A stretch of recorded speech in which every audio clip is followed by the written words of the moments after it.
Hello, I'm Daniel, and welcome to the Emunah Project. We here at the Emunah Project are continuing in our series of videos with respect to information, education, inspiration, guidance, advice. And earlier this week, I was reading, as I sometimes do, the various Mishnahs, the sayings of the Mishnaic rabbis that are collected in Pirkei Avos, the ethics, the teachings, the chapters of the fathers.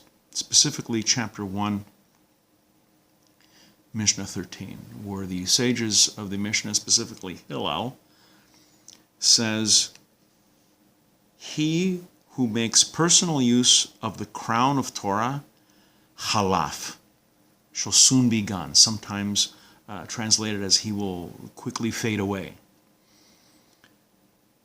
Later on, in chapter 4, Mishnah 7, the sages, specifically Rabbi Tzadok, says, "Do not make the Torah a crown for self-glorification, nor a hatchet with which to dig." And those of you who have seen my videos know that when it comes to an unusual wording, that usually gets my attention. A hatchet with which to dig. A hatchet is not a digging tool. A spade, a shovel, a hoe. You use these to dig, to excavate. You don't use a hatchet. A hatchet's for chopping small things. What's the Mishnah trying to teach us over here? Well, the person who uses it will fade away. And again, don't use it for a crown, for glorification, or a hatchet with which to dig. Hatchet's not a digging tool. I think this is exactly the Mishnah's point.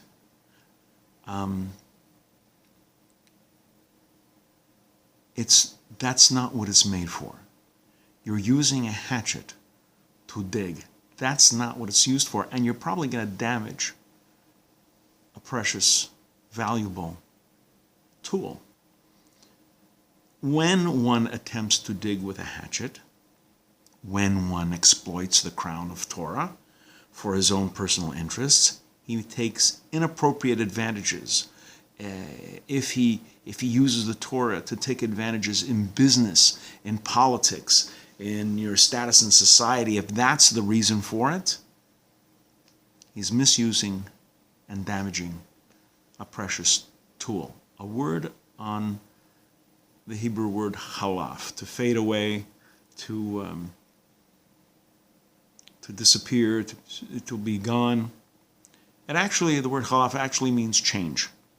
As you may know, I work as a mishgiach in a chicken processing plant, and very early in the process, the shochtim, the shochet, the ritual slaughterers, will use a halaf, a specially designed knife with which to slaughter the animal.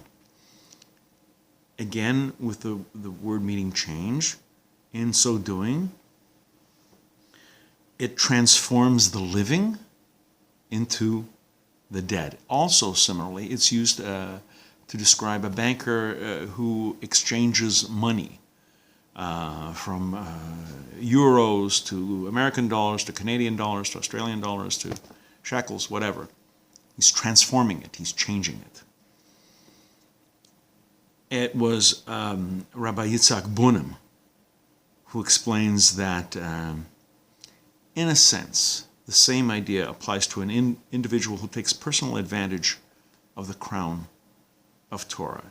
One who misuses the Torah for his own personal interests is, in reality, exchanging spiritual values for mundane vanities. He's transforming the matter from which the Olam Haba, the world to come, is created into a mundane and ordinary currency, benefit. Similarly, our sages attribute the destruction of Jerusalem to this form of abuse. some of the sages, some of the Kohanim, the priests in the temple, became corrupt. God forbid. That's what happened.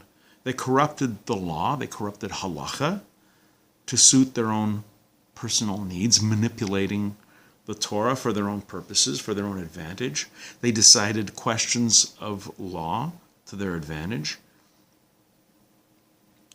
What we often forget, and this is the short-sightedness of the Yetzer Hara, the evil inclination, stuff like this works in the short term. Okay, you take advantage of a person, you corrupt this, you misjudge this, you twist this, you bump yourself up.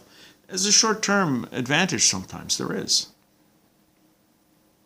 But eventually, the person who does this will face the consequences for impugning the integrity of our spiritual position.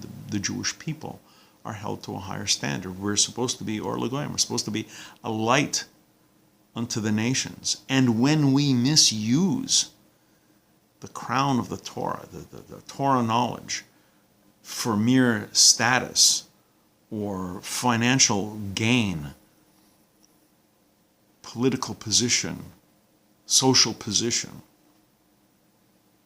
you're misusing a precious tool for a purpose it was never created. You're using a hatchet to dig.